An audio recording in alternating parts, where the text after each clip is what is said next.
La inscripción de las coordenadas georreferenciadas de una finca ha dejado de ser desde hace tiempo un mero trámite técnico. Analizamos hoy cómo la doctrina de la Dirección General de Seguridad Jurídica y Fe Pública ha consolidado este acto como uno de los mecanismos de protección jurídica más potentes de nuestro sistema. Bien, para desgranar el alcance de esta auténtica revolución jurídica, vamos a seguir el mismo itinerario lógico que ha trazado la propia Dirección General. Partiremos de la dicotomía clásica entre catastro y registro para después sumergirnos en la georreferenciación y ver cómo impacta en los principios registrales, sin evitar el complejo choque con el dominio público. Todo análisis riguroso debe empezar aquí, en la tensión histórica y conceptual entre dos instituciones que describen el territorio pero que lo hacen desde ópticas muy diferentes, el catastro y el registro de la propiedad. La doctrina de la Dirección General lo deja meridianamente claro.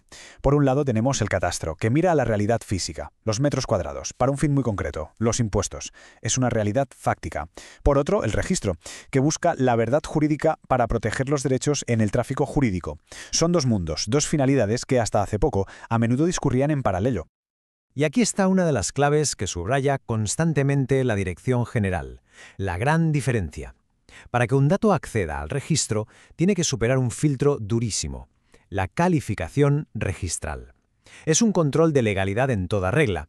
El catastro, en cambio, no tiene este filtro, y eso, claro, otorga a la información del registro una presunción de validez muy superior.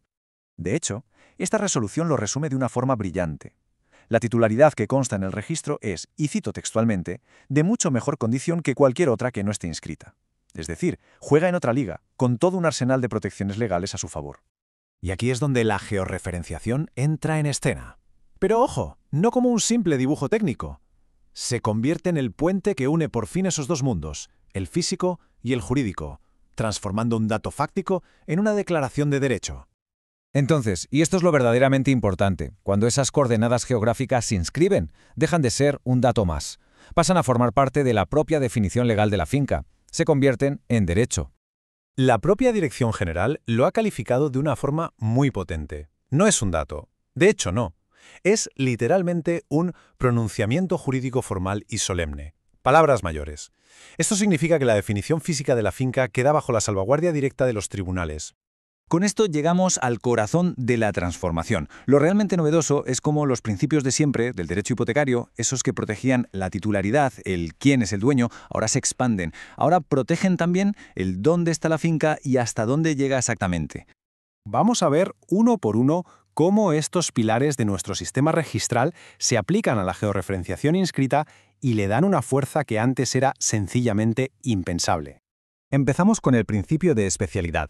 Es sencillo. Las coordenadas dan esa definición exacta, precisa del objeto sobre el que recae el derecho. Ya no hay ambigüedad posible. La finca registral queda perfectamente individualizada.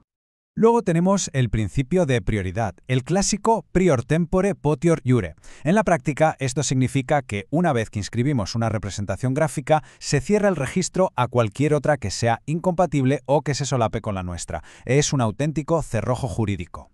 Y llegamos a un punto absolutamente crucial, el principio de legitimación del artículo 38. ¿Qué nos dice? Pues algo potentísimo. Se presume, salvo prueba en contrario, que la finca existe tal y como la describen sus coordenadas inscritas.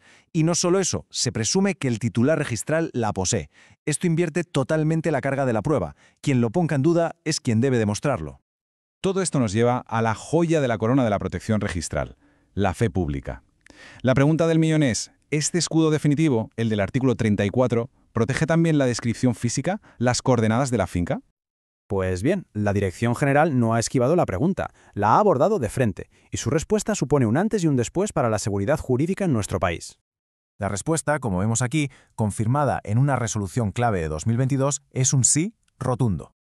¿Y qué implica esto en la práctica? Pues implica que un adquirente, el llamado tercero hipotecario, que actúa de buena fe y confía en lo que dice el registro, queda blindado. Y no solo está protegido en su derecho de propiedad, sino que está protegido en la adquisición de la finca con la ubicación y la superficie exactas que constan inscritas.